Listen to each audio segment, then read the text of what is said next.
Amém? Pai amado querido, nós te bendizemos, porque o Senhor é bom para conosco. Nós te bendizemos pela tua misericórdia que se renova nessa manhã a nosso favor. Nós te bendizemos pelo grande amor com que o Senhor nos ama em Jesus Cristo. Nós te bendizemos pela oportunidade de estarmos aqui reunidos no nome do teu Filho, para te louvar, para te adorar, para buscar entendimento da tua palavra. Por isso te pedimos que o teu Santo Espírito possa nos guiar, nos iluminar, fixar essas doutrinas, esse conhecimento dos nossos corações, para que eles possam ser o nosso escudo no dia a dia, diante das tentações do nosso inimigo, Pai. Por isso te bendizemos, por isso te agradecemos, por isso te louvamos. Em nome de Jesus. Amém? Bem, estamos estudando satanologia, que é o estudo, a doutrina do inimigo de Deus, Satanás, que significa adversário. E dentro de satanologia nós estamos estudando a forma como Satanás faz as coisas, o modus operandi. E dentro do modus operandi ou da forma como Satanás age, temos estudado a forma como ele tenta, ou seja, a forma como ele busca levar o homem a estar em rebelião contra Deus, ou a pecar. Nós estudamos como ele fez isso com o primeiro casal, com Adão e Eva, o primeiro Adão, e obteve sucesso. Ele ganhou aquela partida, Foi 1-0 para Satanás. Satanás 1, Adão 0.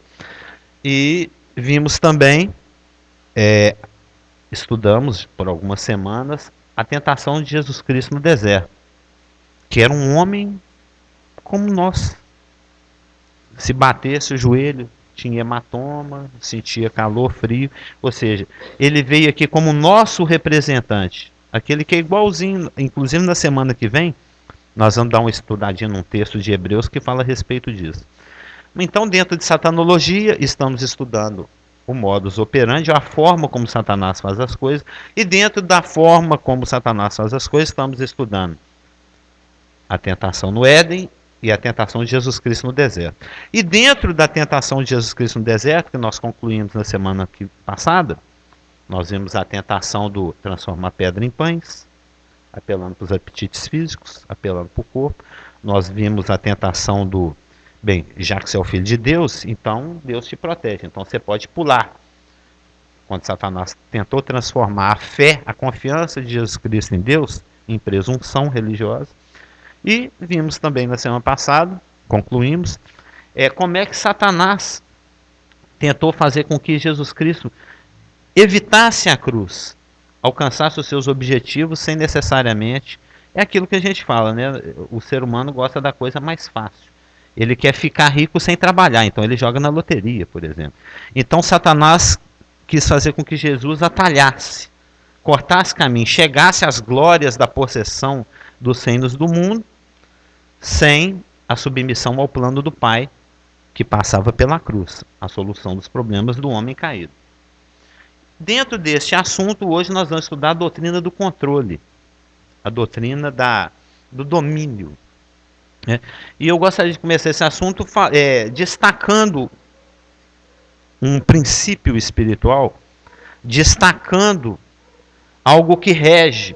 Tem várias leis que regem o universo, vários princípios, O princípio da gravidade, etc.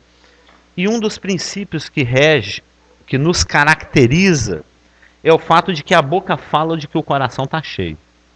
Mateus 12:34 fala isso.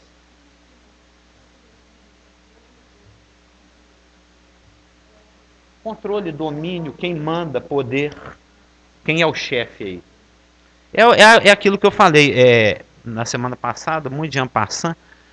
Toda a questão universal, tudo que está acontecendo, desde que Lúcifer se transformou em Satanás, tudo isso que vem acontecendo no Éden mineral, a queda de Satanás, a queda do homem, essa história toda esfarrapada da humanidade, cheia de guerras, etc., é tudo por uma questão do controle. Quem está no controle? Nós vamos ver que aquele controle que o Altíssimo exerce né? O controle lembra que nós falamos que a adoração e serviço estão ligados. Então, aquele que se assenta no trono mais alto e que está sendo adorado é aquele que tem o controle de tudo. Nós vamos chegar nessa parte. Então, Mateus 12:34, Jesus Cristo discutindo lá com os líderes judaicos, ele destacou um princípio, que quando nós falamos do que o nosso coração está cheio. A boca fala do que está cheio o coração.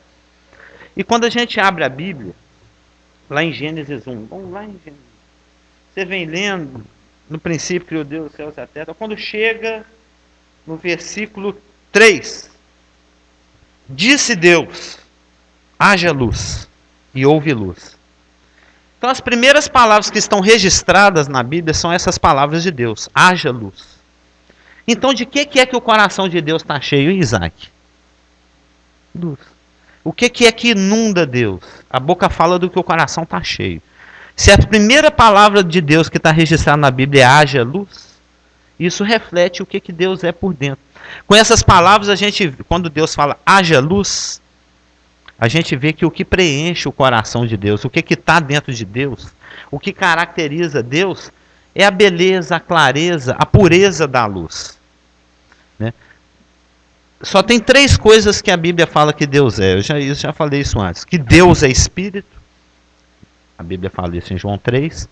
Que Deus é amor. Fala em 1 João. E também fala que Deus é luz. Isso está em João 8,12. Em 1 João 1,5, quer dizer. João 8,12 é eu sou a luz do mundo, Jesus falando.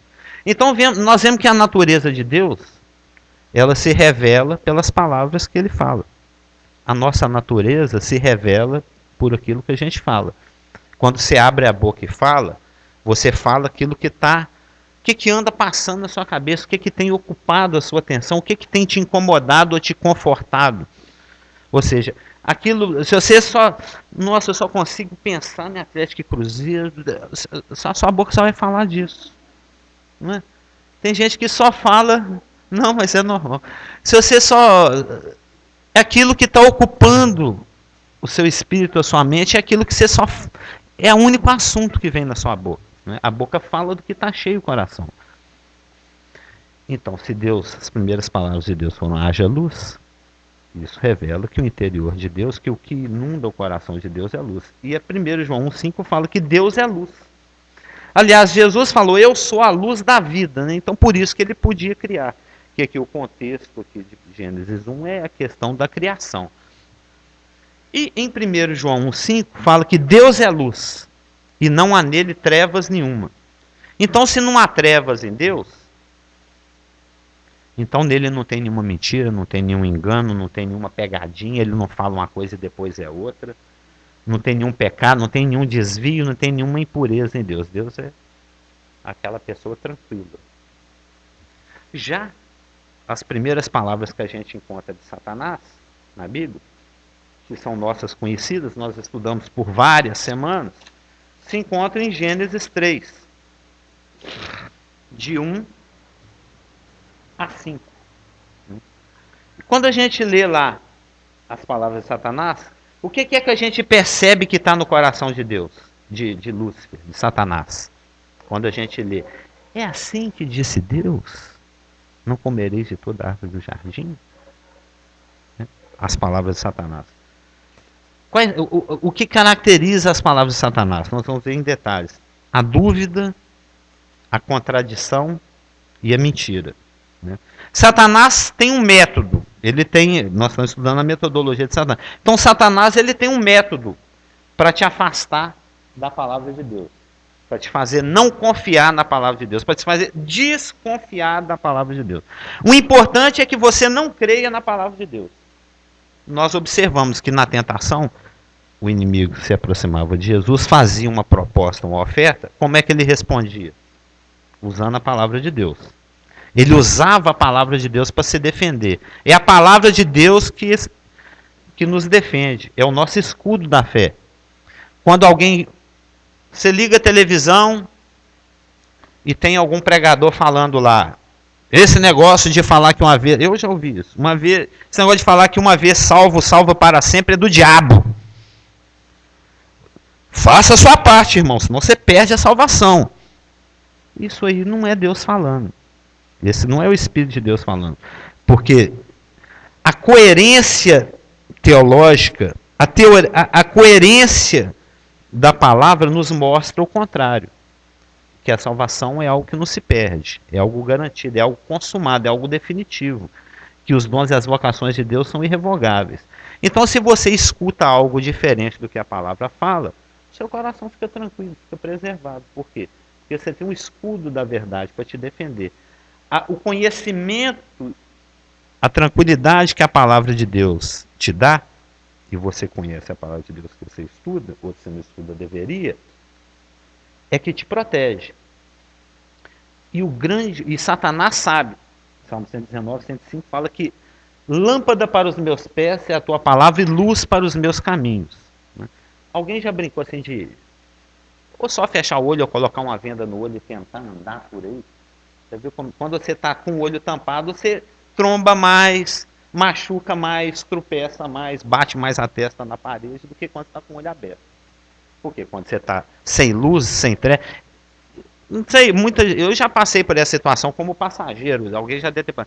Às vezes, uma vez viajando por Ouro Preto, numa estrada para Ouro Preto, mais de tardinha, de noite, de madrugada, aquilo é uma neblina que você não enxerga um palmo na frente.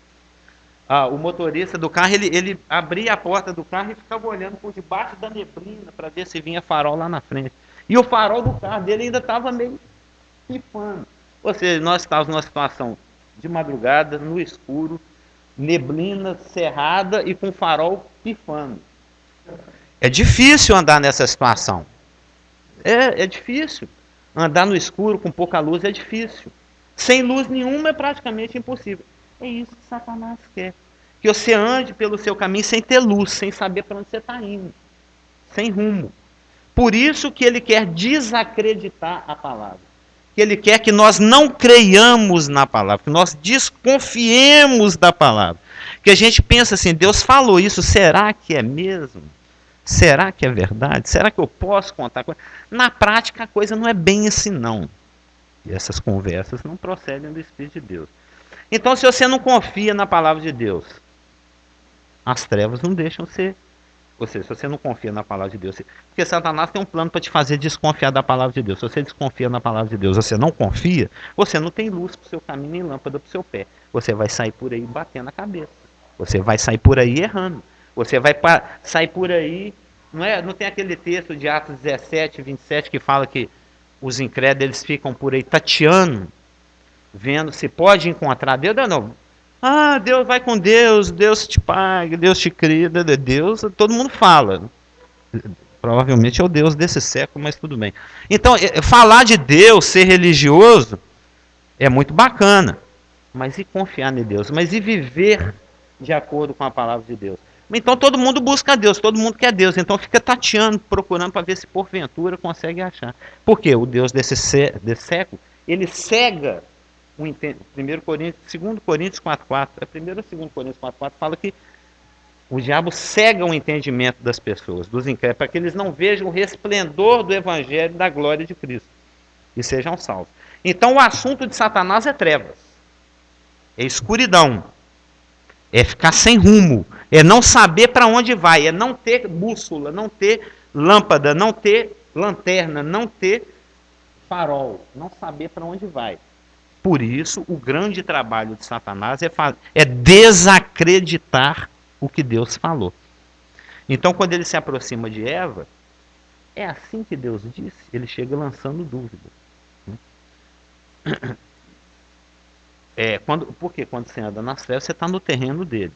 Então, a primeira coisa que ele faz, a gente observa aqui pelas primeiras palavras de Satanás em Gênesis 3, de 1 a 5, a primeira coisa que ele faz é colocar a palavra de Deus em dúvida. É assim que Deus disse? Vem a interrogação.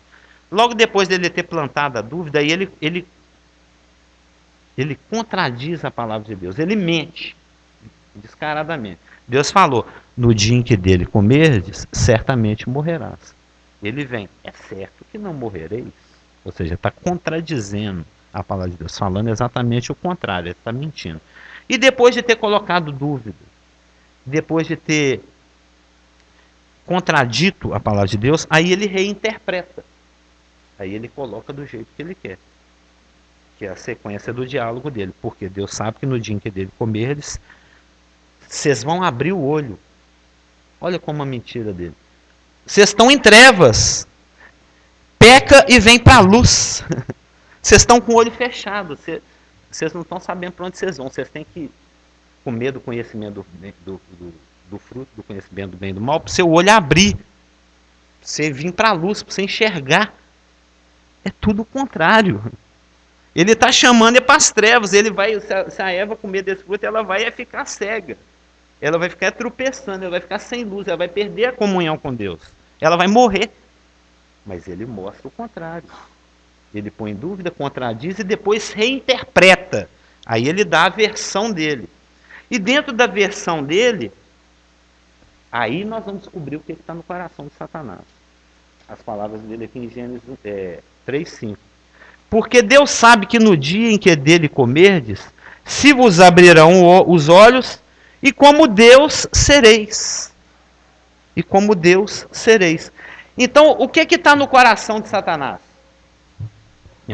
Dentro do último comentário dele, né? E como Deus sereis, ou seja, por trás dessas dúvidas, dessas mentiras, dessas contradições, dessas reinterpretações que ele está fazendo da palavra de Deus, a gente vê o que está no coração de Satanás.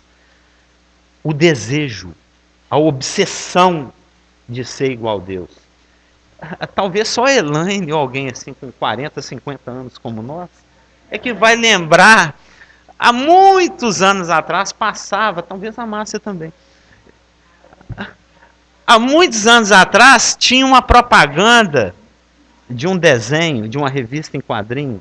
Ontem eu tentei lembrar esse nome, mas é um nome árabe, muito difícil, nome de revista em quadrinho com árabe. E que o rapaz ele era um súdito lá dos omíadas, lá dos árabes, e ele ficava assim: eu quero ser califa no lugar do califa, eu quero ser califa no lugar do califa, eu quero ser califa no lugar do califa. Você não lembra desse desenho, não? Smilibud, é um nome muito difícil o nome do desenho, mas esse cara ele tinha uma obsessão, ele queria ser califa no lugar do califa. Era um desenho, porque tem muito tempo, ou era um desenho animado ou era uma propaganda de revista em quadrinhos. Era Smilibud, um negócio, Smilibud, era um nome com ZW, era um nome árabe, muito difícil. Eu não lembro direito. Mas, de qualquer maneira, eu só estou querendo usar essa ilustração para mostrar a questão da obsessão. Ele quer ser como Deus. Ele quer ser como Deus. O Gordo até destacou isso bem na semana passada. A questão da Eva, ela lembra que ele fez esse comentário? Ou seja, a grande obsessão de Satanás, o que inunda o coração de Satanás é a obsessão de ser igual a Deus. Ele quer ocupar o lugar de Deus.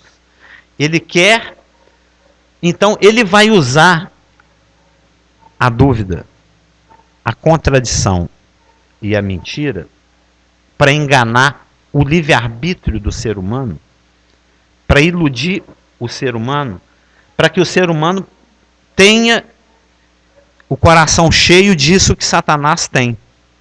Esse desejo de ser igual a Deus. Esse desejo de ser soberano. Esse desejo de ter autocontrole, de se autogovernar.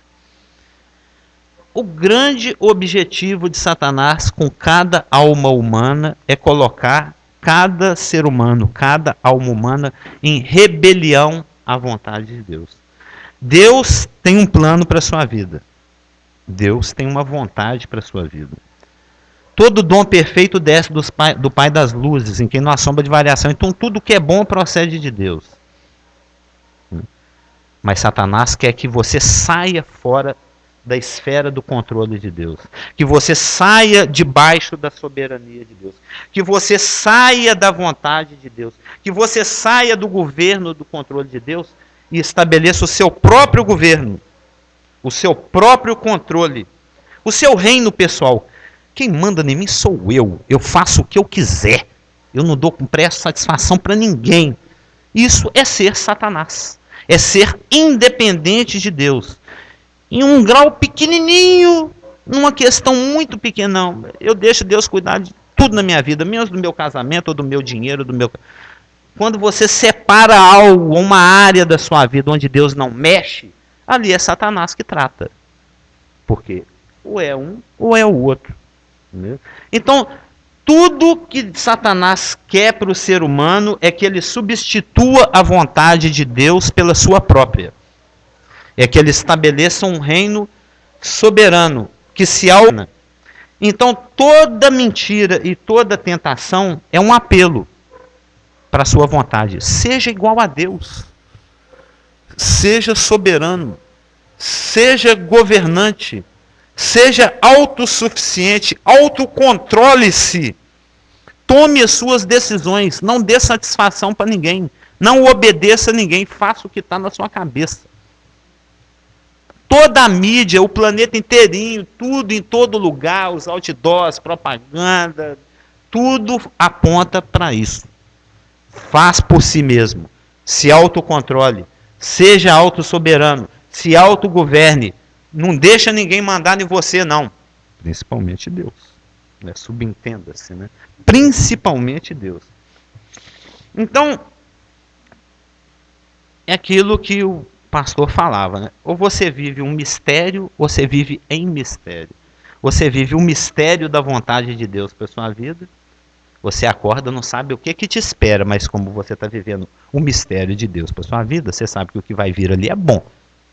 Mas se você vive em mistério, você acorda o seu dia, você não sabe o que te espera.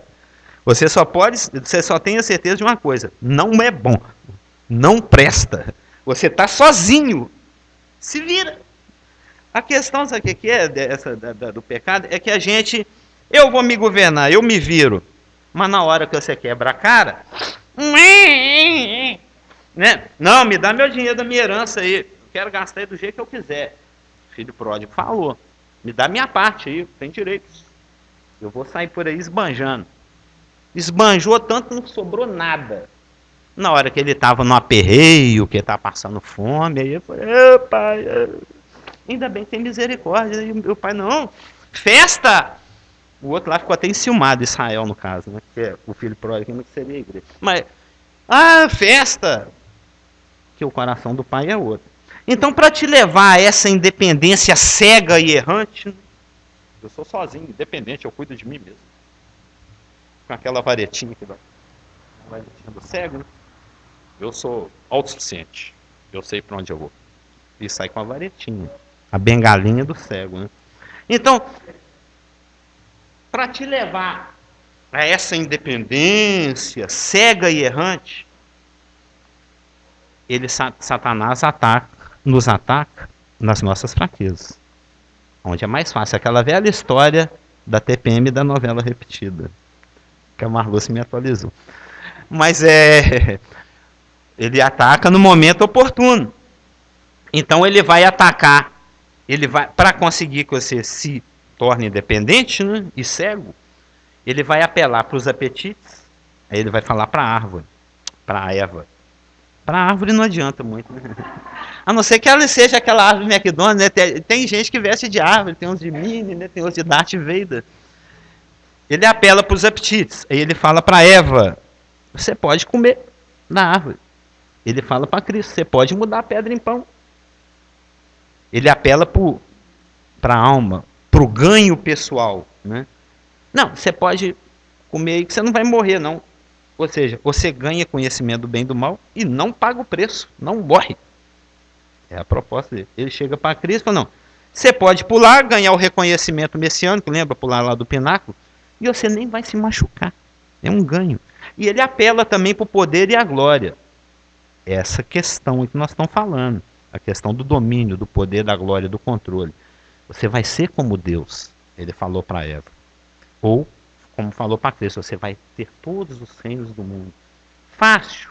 Sem luta, sem briga. É como o Atlético chegar lá e falar: eu sei que eu vou perder de virada mesmo, então já toma vitória, os 3 pontos são seus. Não quero nem jogar. É isso que Satanás está propondo para Jesus Cristo. Vou te dar a vitória sem luta nenhuma. É só você me adorar. Então é disso que o coração do tentador está cheio. Dessa obsessão. Desse anseio. Desse desejo de ser igual a Deus. De ter o controle de tudo. De ser universalmente adorado. Lembra que a gente falou que aquele que é adorado por todos é aquele que controla todos. É aquele que é maior do que todos. Uma setinha aqui, voltar lá não sei aonde. Então, o que a gente pode aprender com as tentações é que diferentemente dos homens,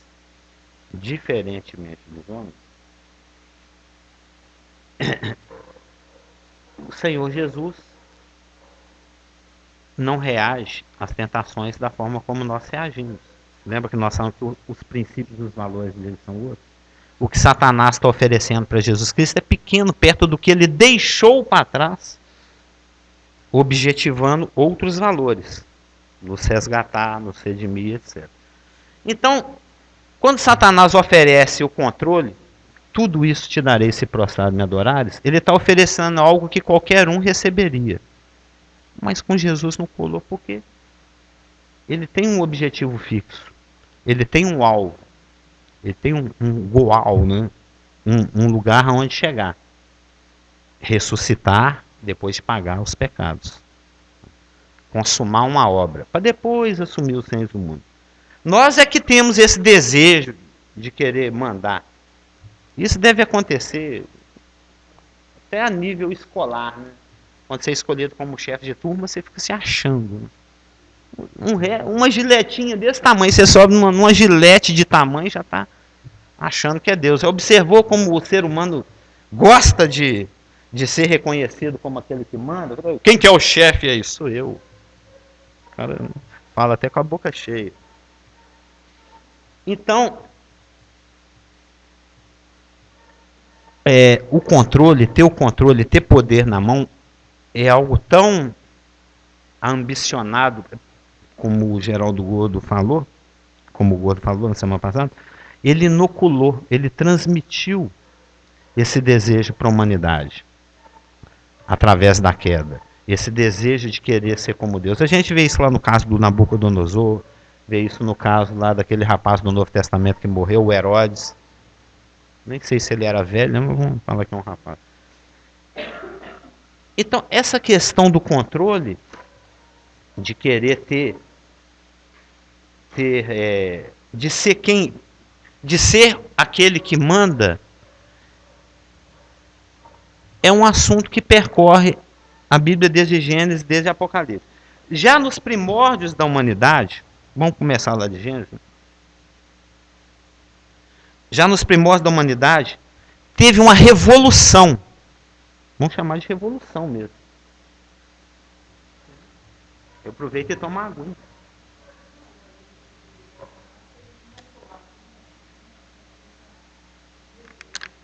Transmitido, né, pela tentação e a queda.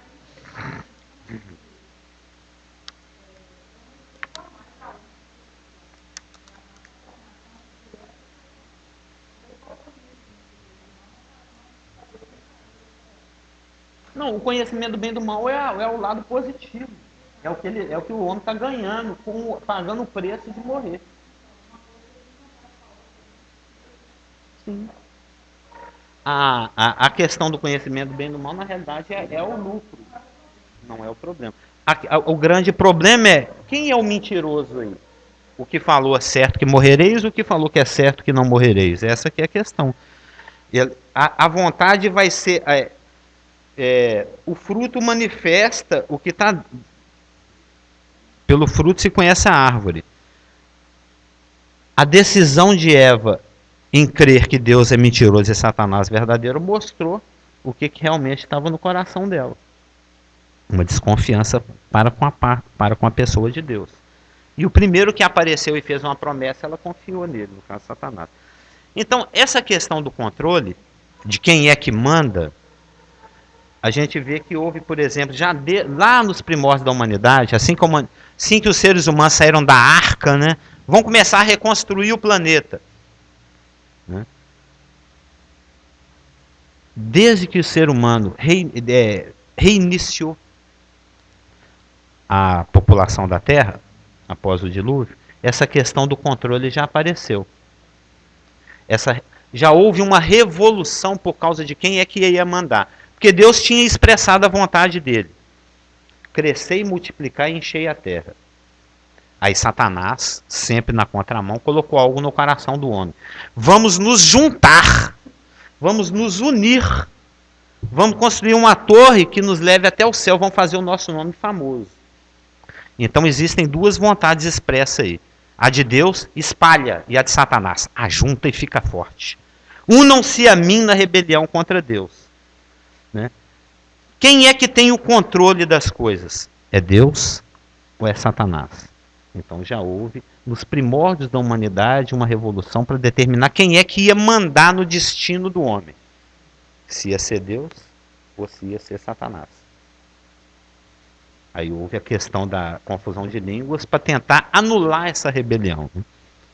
Mas Satanás já está tentando reverter a coisa, criando a globalização, criando o Google Tradutor, criando a internet. Ele já está fazendo, ele já está reagindo, preparando a humanidade para a tribulação.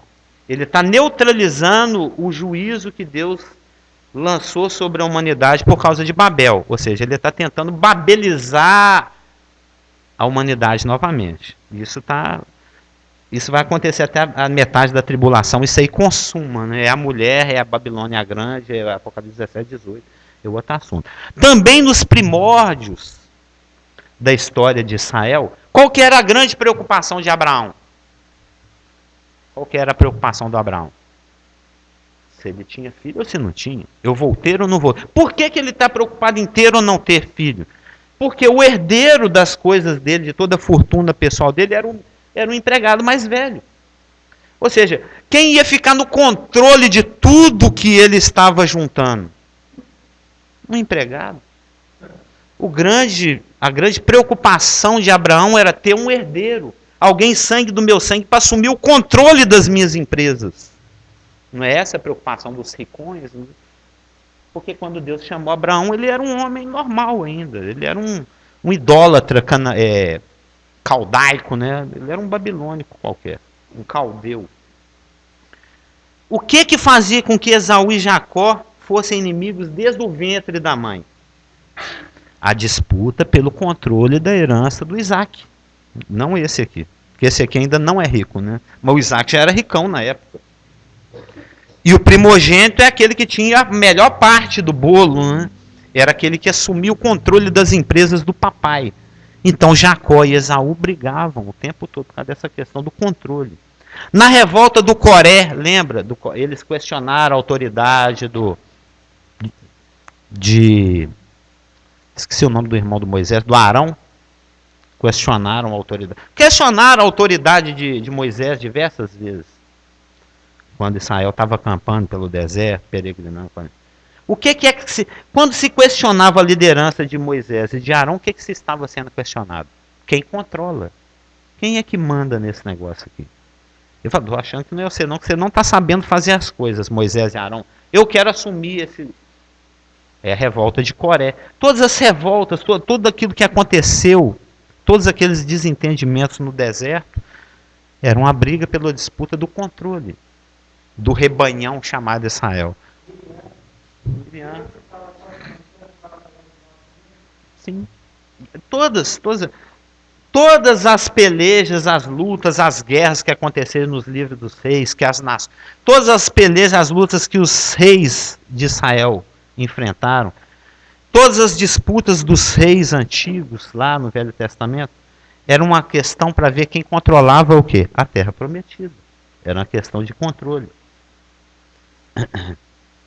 A grande obsessão dos líderes judaicos, que fizeram com que eles estranhassem Jesus Cristo quando Messias, quando ele chegou, era a questão do quem vai nos livrar do controle do Império Romano?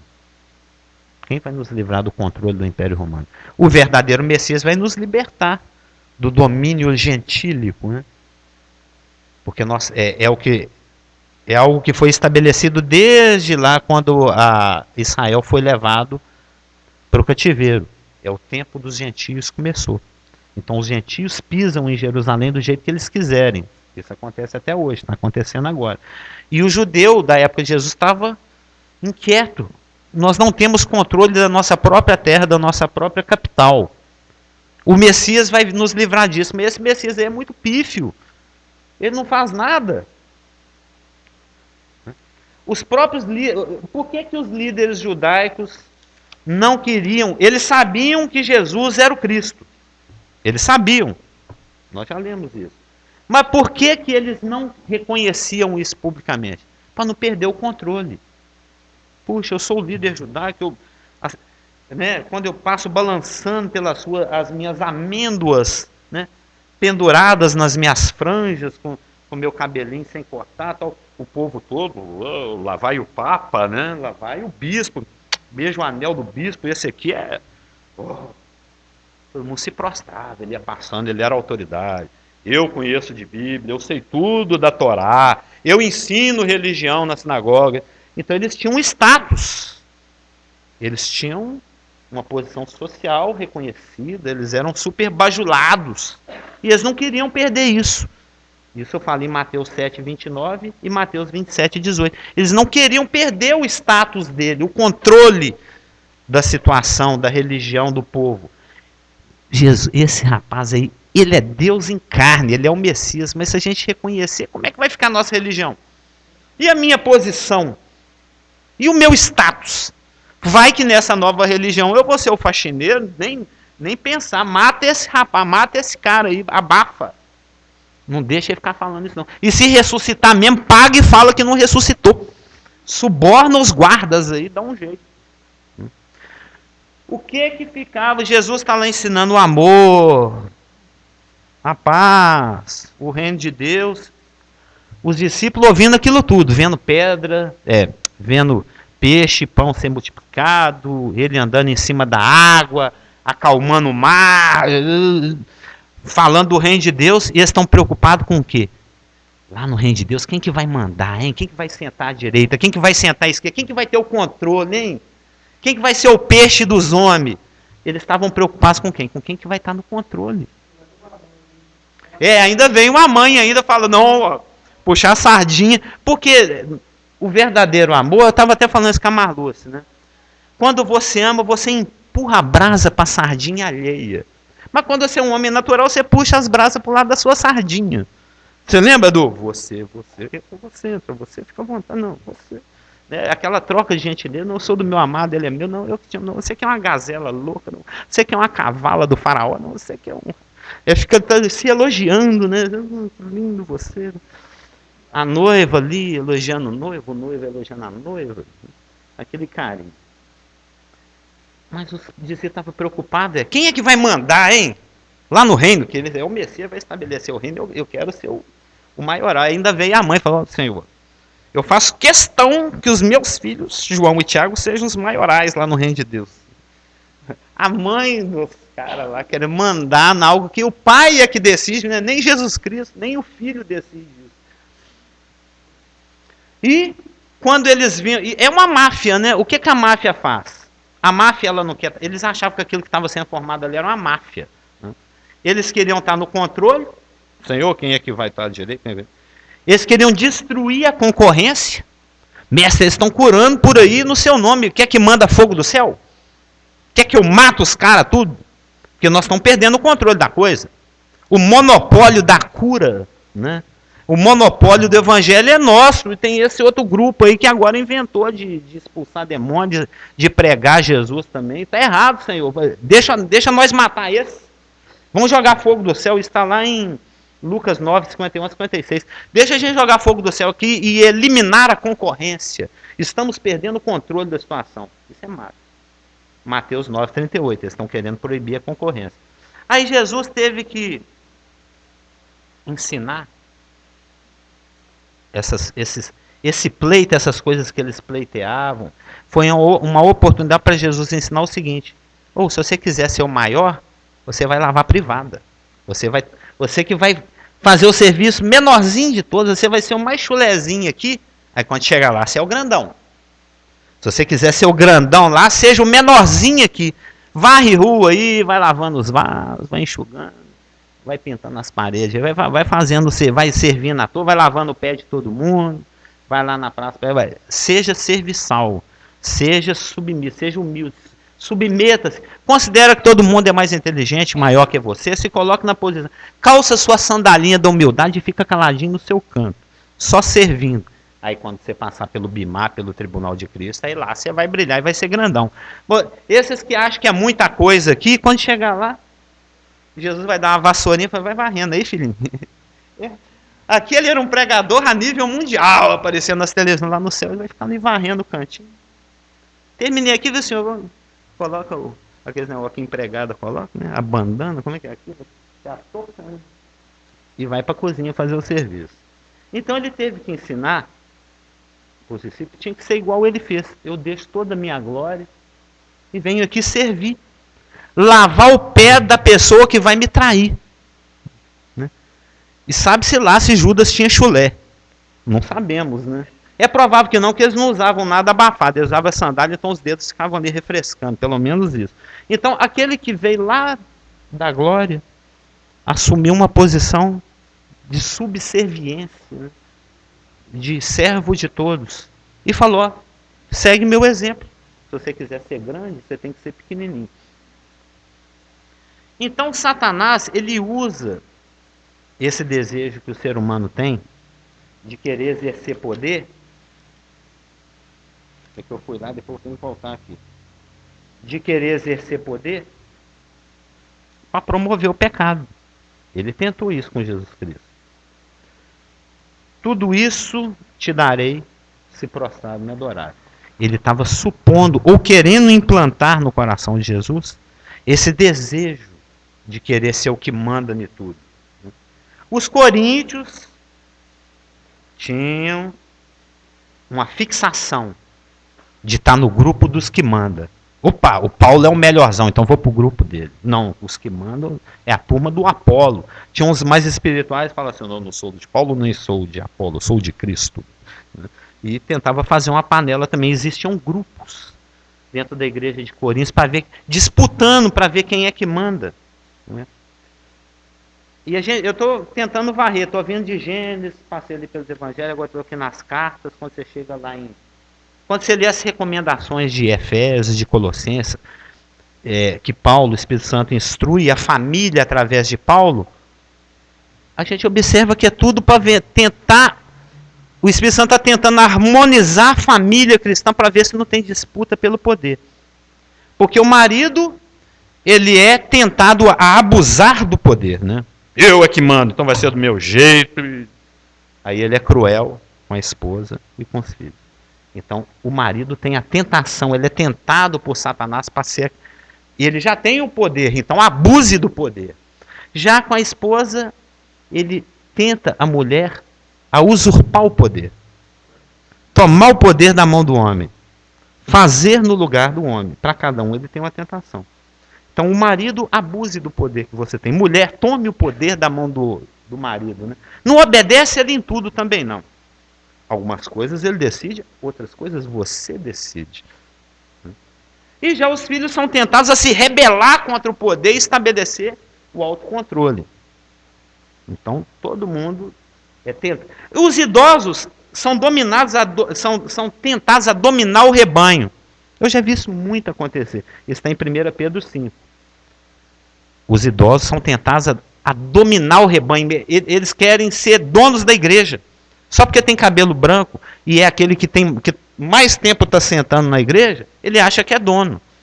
Ele acha que manda. Ele acha que a opinião dele tem mais valor do que os outros membros da igreja. Mas isso é algo que Satanás coloca no coração do presbítero, do ancião, daquele que envelhece na igreja. Essa tentativa de nicolaitar a igreja. A igreja é minha, eu que mando aqui. Não é a igreja, como diz o pastor, é de Jesus. Não é minha, não é de ninguém. Então a gente tem que ficar atento. Satanás sempre vai estar tentando te colocar em rebelião contra Deus. Satanás sempre vai estar te ensinando a fazer as coisas do seu jeito. Não faz do jeito que Deus faz, não. Faz do jeito que você quer fazer. Do jeito que o seu coração manda. Né? Tem essa palhaçada nas músicas. Faz o que o coração manda. Se você fizer o coração manda, você vai pro buraco. Porque a palavra fala que ele é desesperadamente corrupto. Não tem quem entenda. Né? Quando você contempla o seu coração, você contempla o abismo. Satanás implantou o abismo no coração humano. E você vai fazer o que ele manda? Você vai pro buraco. Você tem que fazer o coração. Você pega o seu coração e dá para Deus. Filho meu, dá-me o teu coração. Aí você pega o seu coraçãozinho, entrega para Deus, toma conta que esse trem aí é uma bomba. Isso aí só me faz tomar decisão errada, me ajuda, cuida dele para mim. Eu não sei tomar conta dele. Eu sou incompetente.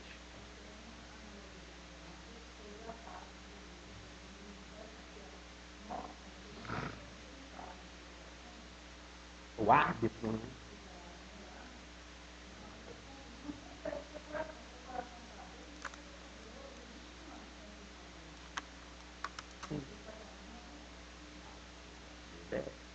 Põe em dúvida, depois contradizer e depois se interpretar. Como a Elaine falou, o seu coração, a paz no seu coração é o árbitro, né? Você entra ali na área ali, você está desconfiado que você está em impedimento, mas você chuta pro gol assim mesmo. Depois você dá uma olhadinha pro coração, o coração está em paz, valeu o gol. Ele não levantou cartão, não falou que está em impedimento, não. Vai fazendo as coisas. O coração está tranquilo, não está inquieto, está em paz, ele é o seu árbitro. Ele que determina para você. Segue em frente, vai indo aí. Então, mas é um coração entregue na mão de Deus. Quando você toma conta dele sozinho, ele te leva para o buraco.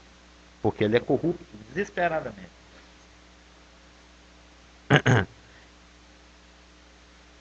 Devemos estar atentos com os ataques de Satanás na área do controle. E do que ele tem a nos oferecer. Porque muitas vezes o que ele oferece traz consequências que você não sabe quais são.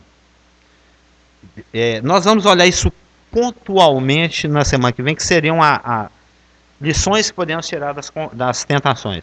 Que ser tentado não é pecado. Aquele blá blá blá básico, sabe como é que a gente vê nas apostilinhas? Ser tentado não é pecado. Se fosse, Jesus teria pecado. Então, nós falamos que quando você adora, você está reconhecendo. Ele é maior, eu sou menor. Se ele é maior, eu o sirvo. Então, a adoração, eu falei que era algo importantíssimo. Né? Então, a adoração é o âmago, é o centro dessa questão toda. Da tentação, do homem ter caído, de Jesus Cristo ter vindo aqui resgatar. E Satanás, ele tenta perverter, distorcer a adoração de duas formas. Primeiro, ele tenta direcionar a adoração para o objeto errado. Nós falamos semana passada. Ele aceita ser adorado de tabela. Desde que você adore o São Judas, beleza. Não sendo Jesus, está tranquilo. Se você adorou São Judas, você está adorando o demônio, adorou o demônio, está adorando Satanás. Porque o demônio, ele é o diplomata, é o representante de Satanás. Ou seja, 1 Coríntios 10, 19, 20. Quando você adora um ídolo, você está adorando um demônio e, consequentemente, adorando Satanás. Então, a tentativa básica dele com a sua adoração é desviar para o objeto errado. Se ele não consegue desviar a nossa adoração para o objeto errado, ele permite que você adore o objeto correto, que é Deus, mas por um motivo errado. Como é que ele falou para Jesus Cristo? Se você me adorar, tudo isso te darei. Ou seja, a adoração aqui está sendo um veículo para se chegar numa recompensa. Eu adoro Deus para Ele me presentear. Eu vou lá no culto, cumpro a minha obrigação religiosa e adoro Deus para Ele me dar saúde, para Ele me dar paz, para Ele me dar sorte, para Ele me dar dinheiro. Ou seja, adoro para receber os reinos do mundo, né? Tudo isso te darei. É uma motivação errada. Ou seja, ele tenta te desviar para o objeto errado, e caso você esteja adorando o objeto certo, ele tenta te fazer adorar pelo motivo errado. Uma troca. Eu adoro, portanto Deus é obrigado a me abençoar. Eu sou responsabilidade dele. Mas adoração não é moeda de troca. Adoração não é demonstração de merecimento para depois receber algo. A adoração não é um meio. A adoração é o fim em si. Igual já foi falado tantas vezes. Deus criou todas as criaturas, os anjos, inclusive, os serafins, querubins, etc. Deus criou as criaturas para que os seus atributos pudessem ser vistos, reconhecidos e, consequentemente, ele pudesse ser adorado. É algo que ele tem direito. Ou seja, Deus, como é que fala em João 3? Deus procura adoradores que o adorem em espírito e em verdade. Eu não sei se as palavras são exatamente, mas Deus busca ou procura adoradores. Ser adorador é o objetivo final do homem. Ou seja, a adoração é a nossa maior vocação. É o nosso maior privilégio. Não somente dos nascidos de novo, mas é algo, é um privilégio, um direito que pertence a todos. A todo o ser humano criado. Mas Satanás perverte e leva o homem a adorar o objeto errado. Qualquer pessoa que não seja Jesus Cristo. Amém? Podemos orar? Pai amado e querido, em nome de Jesus, nós te agradecemos pela tua palavra, porque ela é luz para os nossos caminhos, é lâmpada para os nossos pés.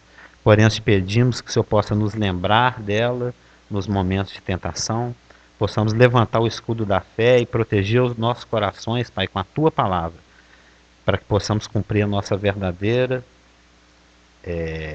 vocação, que é te adorar. Pois é em nome de Jesus que oramos. Amém.